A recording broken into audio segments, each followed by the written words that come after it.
ብልጽግና ቅድም እንዳልነው ፈጠራና ፍጥነት ይፈልጋል። መንግስት ደግሞ አይፈጥርም ወይም ውስን ነው ፈጠራው።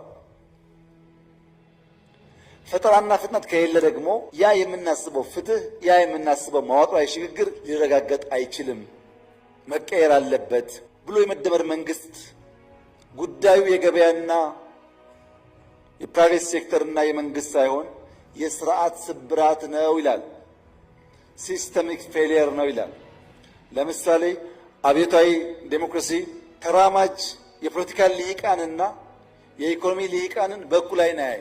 ተራማጅ የፖለቲካ ልሂቃን ለህዝብ አሳቢ፣ ተቆርቋሪ፣ ራሳቸውን እንደ ሻማ አቅልጠው ለህዝብ የሚተጉ ናቸው ይልና ሬንት ሲኪንግ ሲባል ፕራይቬት ሴክተር ነው ይላል። ግን አይታችኋል፣ እነዛ ተራማጅ አብዮታውያን ልሂቃን ዘራፊ ሆነው እነሱ ሀብታም ሆነው እንዴት የፕራይቬት ሴክተር እንዳቆረቆዙ አይተናል በተግባር።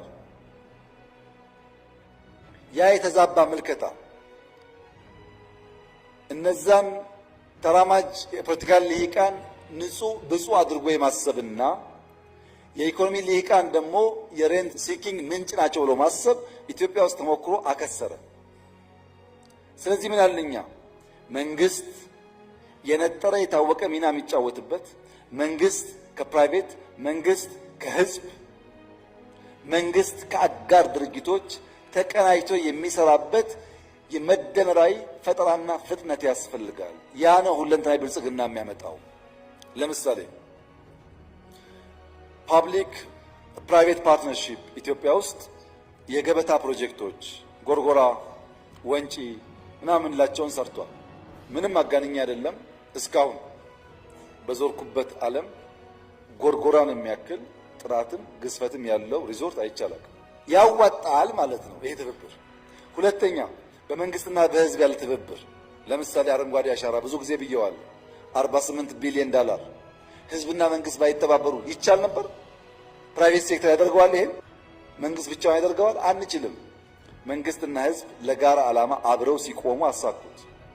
ኮሪደር ዴቨሎፕመንት አዲስ አበባ ኮሪደር ዴቨሎፕመንት ከጀመሩ በኋላ በጆይንት ቬንቸር በአዲስ አበባና በፕራይቬት ሴክተር ልማት ጀምረዋል። ምን ያደረገ? መሬቱን ያለውን ሀብት ይዞ ባለ ሀብት አምጥቶ 70-30 40-60 እያለ ዛሬ ግን አዲስ አበባ ውስጥ የሚሰሩ ሞሎች፣ ሆቴሎች፣ ሬስቶራንቶች፣ ማንኛውም ነገር ቢያንስ 30% ሼር አዲስ አበባ አለ። በአንድ በኩል ስራ እየፈጠረ ነው። በሌላ በኩል ከነዚህ የሚገኘውን ገቢ አስቡት። ከነዚህ በሚገኝ ገቢ ነገ መልሶ በርካታ ልማት ሊያመጣ ይችላል።